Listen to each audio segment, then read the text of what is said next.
എല്ലാവർക്കും നമസ്കാരം. ലാലേട്ടൻ ആദ്യമായി സംവിധാനം ചെയ്തിരിക്കുന്ന ബറോസ് എന്ന 3D ചിത്രം ഇന്നലെയാണല്ലോ റിലീസ് ചെയ്തത്. ചിത്രത്തിന് ആദ്യ ദിവസം തന്നെ സമ്മിശ്ര പ്രതികരണമാണ് ലഭിച്ചിരിക്കുന്നത്. ഇപ്പോഴിതാ ബറോസ് എന്ന 3D ചിത്രത്തിന്റെ ആദ്യ ദിവസത്തെ കേരള കളക്ഷൻ അപ്ഡേറ്റ് ഒക്കെ പുറത്തു വന്നിട്ടുണ്ട്. ട്രാക്കിംഗ് വെബ്സൈറ്റുകൾ പുറത്തുവിടുന്ന കണക്കുകളാണ് ഈ ഒരു വീഡിയോയുടെ നമ്മുടെ പ്രേക്ഷകരിലേക്ക് എത്തിക്കുന്നത്. കളക്ഷൻ അപ്ഡേറ്റിലേക്ക് പോകുന്നതിന് മുമ്പ് നമ്മുടെ ചാനൽ ആദ്യമായിട്ടാണ് കാണുന്നതെങ്കിൽ ചാനൽ ഒന്ന് സബ്സ്ക്രൈബ് ചെയ്ത് സപ്പോർട്ട് ചെയ്യണമെന്ന് അപേക്ഷിക്കുകയാണ്. പൂർണ്ണമായും കുട്ടികൾക്കും കുടുംബ പ്രേക്ഷകർക്കും തൃപ്തി നൽകുന്ന രീതിയിലാണ് ബറോസ് എന്ന ലാലേട്ടൻ ആദ്യമായി സംവിധാനം ചെയ്തിരിക്കുന്ന ചിത്രം ഒരുക്കി വെച്ചിരിക്കുന്നത്.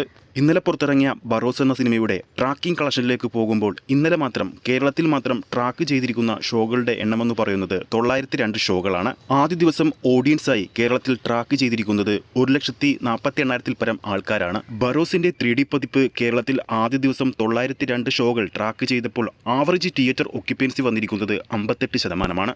കൂടാതെ 13 ഹൗസ്ഫുൾ ഷോകളും 125 ഓൾമോസ്റ്റ് ഫിൽ ഷോകളും ചിത്രം ഇന്നലെ കളിച്ചിരുന്നു. ട്രാക്കിംഗ് വെബ്സൈറ്റുകൾ പുറത്തുവിടുന്ന കണക്കുകൾ പ്രകാരം ഇന്നലെ മാത്രം ബറോസ് എന്ന 3D ചിത്രത്തിന്റെ ട്രാക്കിംഗ് കേരള കളക്ഷൻ വന്നിരിക്കുന്നത് 2,73,00,000 രൂപയാണ്. ഈ ഒരു ഡാറ്റ വെച്ച് നോക്കുകയാണെങ്കിൽ എങ്ങനെ പോയാലും ബറോസ് എന്ന 3D ചിത്രത്തിന്റെ കേരള കളക്ഷൻ ആദ്യ ദിവസം 3,25,00,000 മുകളിൽ വരും. വലിയൊരു പ്രൊമോഷനോ ഹൈപ്പോ ഇല്ലാതെയാണ് ബറോസ് എന്ന 3D ചിത്രം പുറത്തിറങ്ങിയത്.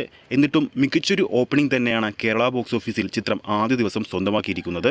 അതും സമ്മിശ്ര അഭിപ്രായങ്ങൾ ലഭിച്ചിട്ട് പോലും. ആദ്യ ദിവസം ബുക്ക് മൈ ഷോയുടെ മാത്രം ചിത്രത്തിൻ്റെതായി വിറ്റുപോയത് ഏകദേശം 69,000 പരം ടിക്കറ്റുകളാണ്. ആദ്യ ദിവസത്തെ ബറോസ് എന്ന സിനിമയുടെ ആഗോള കളക്ഷൻ റിപ്പോർട്ട് ഇതുവരെ പുറത്തു വന്നിട്ടില്ല. പുറത്തു വരികയാണെങ്കിൽ നമ്മുടെ പ്രേക്ഷകരിൽ നമ്മൾ അത് അറിയിക്കുന്നതായിരിക്കും. അപ്പോൾ ആരൊക്കെയാണ് ബറോസ് എന്ന 3D ചിത്രം ആദ്യ ദിവസം തന്നെ തിയേറ്ററിൽ പോയി കണ്ടിട്ടുണ്ടെന്ന് താഴെ കമൻറ്റ് ചെയ്യാൻ മറക്കരുത്. നിങ്ങളുടെ അഭിപ്രായം കൂടി രേഖപ്പെടുത്തുക. ഈ ഒരു വീഡിയോ ഇഷ്ടപ്പെട്ടിട്ടുണ്ടെങ്കിൽ വീഡിയോ ലൈക്ക് ചെയ്യാനും ചാനൽ സബ്സ്ക്രൈബ് ചെയ്യുന്ന കാര്യം വീണ്ടും ഓർമ്മിപ്പിക്കുകയാണ്. അടുത്തൊരു അപ്ഡേറ്റുമായി നമുക്ക് വീണ്ടും കാണാം.